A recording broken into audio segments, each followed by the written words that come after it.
I guess I'm just kind of looking for some insight and advice on how to move forward in life after choosing to place my baby for adoption. Tell me about that.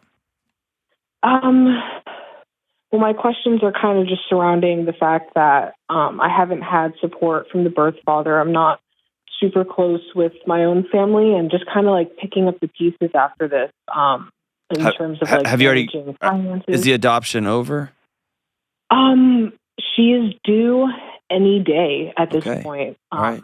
So tell me about the decision to give her up for adoption.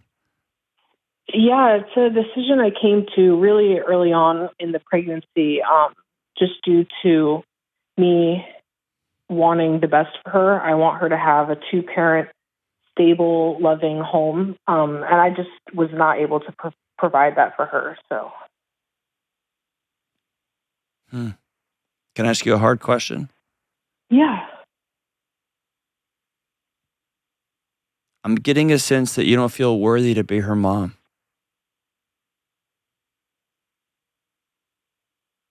I'm not sure. I just did not want her to grow up in an unstable, unsafe environment. Are you unstable and unsafe?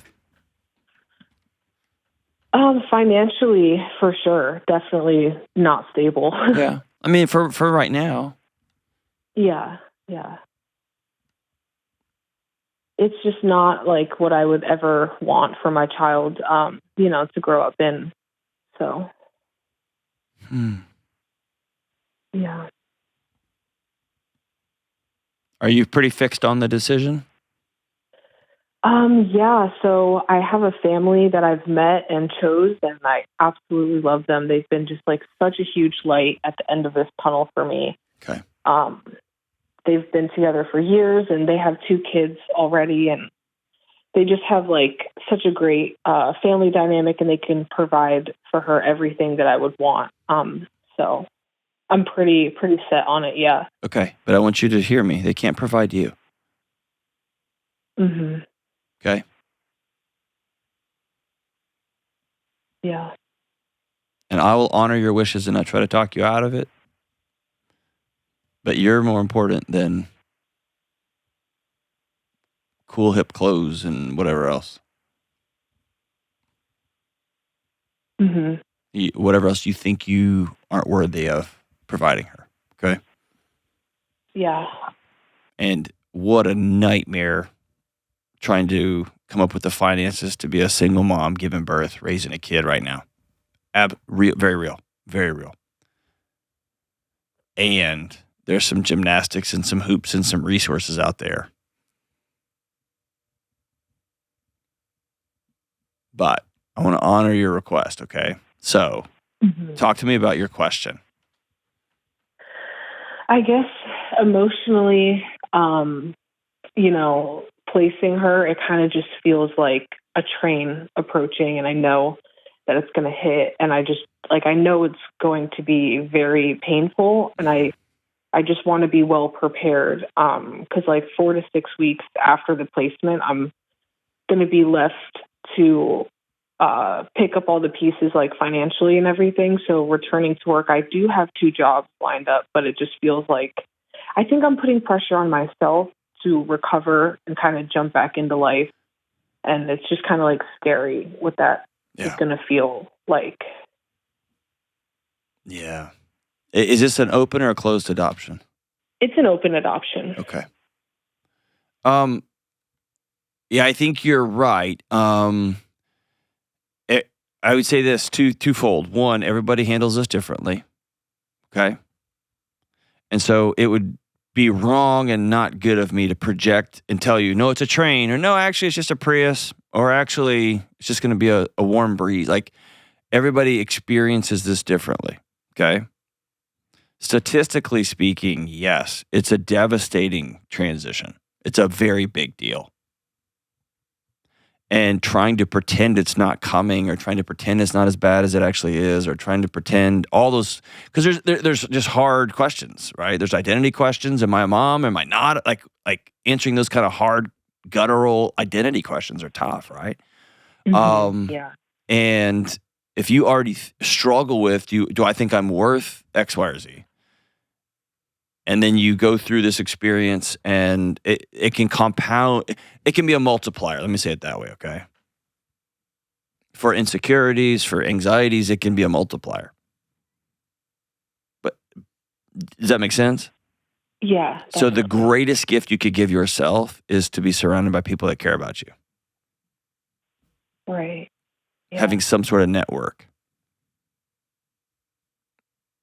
And I'm getting it from, you don't have any family support or anything like that?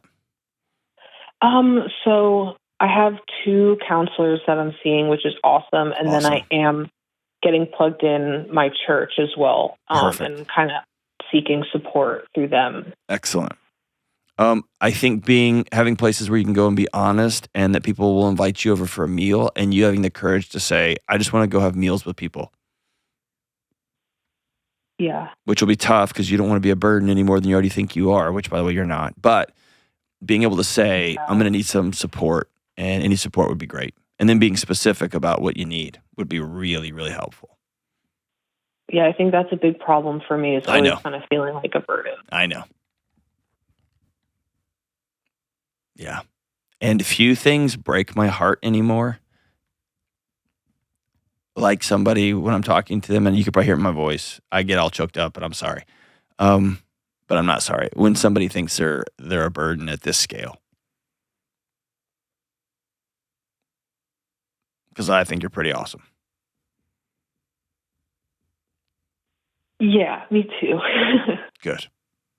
Good. So, yeah, I think dealing with having a plan for grief and having a plan for just that low season, and then not only the low season psychologically, but obviously there's hormones, there's the whole pregnancy, right? There's that part of it. And you're going to continue working with your therapist through this time? Yes. Awesome. Yeah. Very good. Very good. Now tell me about these jobs. How are you supporting yourself right now?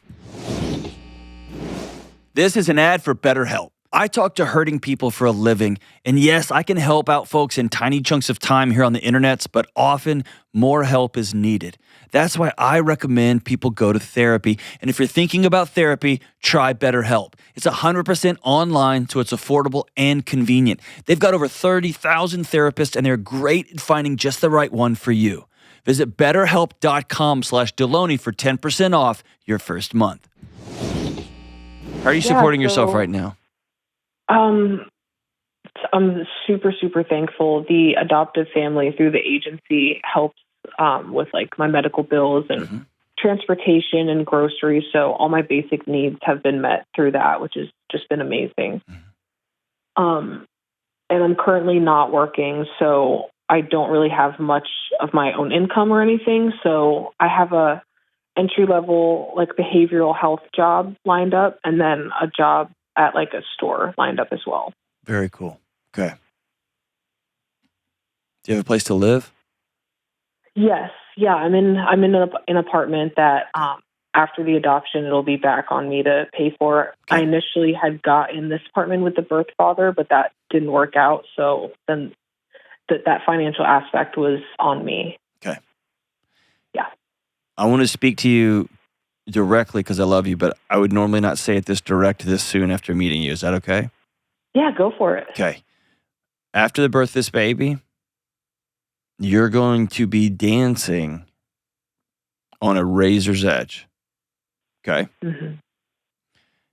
6 months to a year of absolutely hitting the gas will change the trajectory of your life. 6 months to a year of taking your foot off the gas could change the trajectory of your life in the other direction. And the fact that we live in a society that puts brand new mothers in this situation, I'll never understand it as long as I live.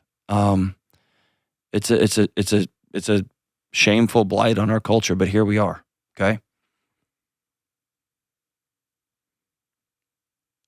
You're going to have some choices like, I'm going to live really frugal. I'm going to hit the grindstone. I'm going to continue seeing my counselor. I'm going to start going for walks. I might even get a dumb little dog. And I'd say that dumb. Just kidding. My dog's dumb. I'm going to get a companion of some sort. I'm going to lay off of dating. And I'm going to work, and I'm going to work, and I'm going to work. And I'm going to get myself this magical, elusive thing called margin. A tiny little bit of margin, a tiny little bit of peace. Okay. What does that mean? That means you're going to have a lot of meals at home on the very, very, very cheap. And you'll buy meat and vegetables on the sale aisle. And you'll forego expensive things for a year. Mm-hmm. And at the end of this year, hopefully you have a car that will get you from A to B. It doesn't have to be nice. And you'll have been able to make your rent. And you're going to have some cash in the bank for the first time in your whole life. Yeah. Okay. This isn't, I mean, it is a spiritual exercise. It's a psychological exercise, but it's a math problem that is a solvable math problem. It just comes at a high cost. Okay. I definitely want to look into getting some sort of like financial accountability person or something like that. I'll hook you up with that. I'll get you. I'm going to send you Financial Peace University. I'm going to send you the Every Dollar app, the premium version. I'll give that to you for a year. Okay. Oh my goodness. I'll hook you up with that stuff.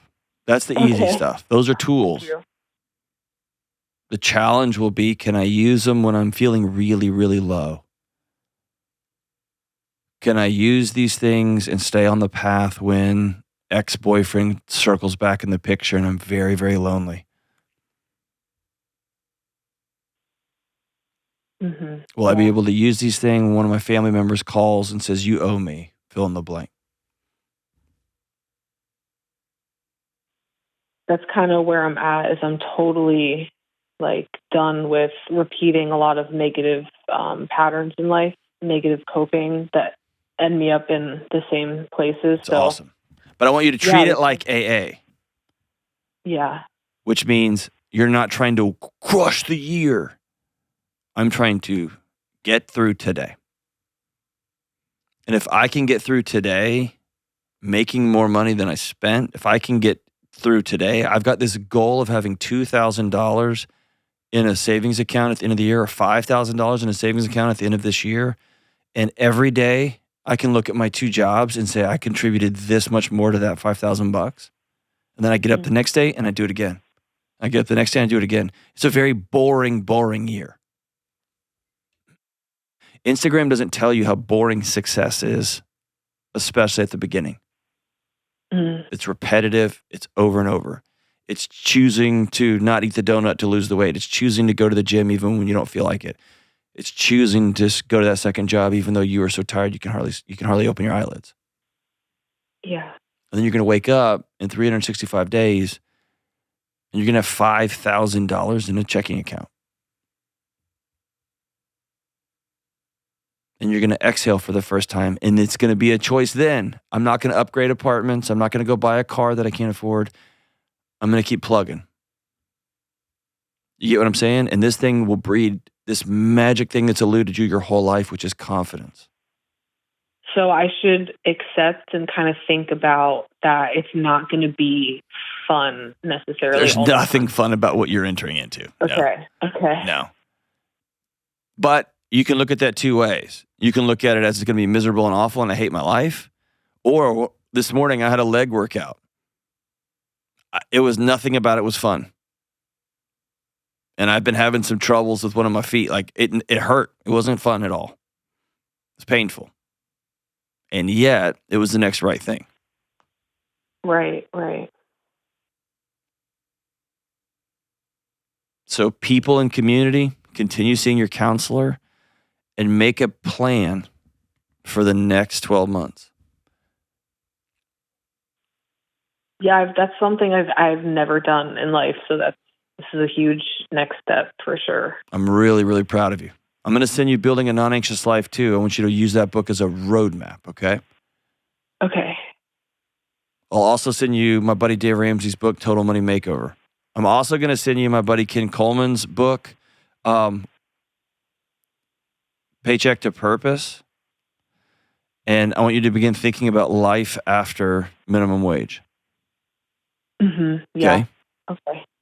If you scratch and claw for a year and get $5,000 in, then you can afford to drop one of those jobs and go to night school and get trained up.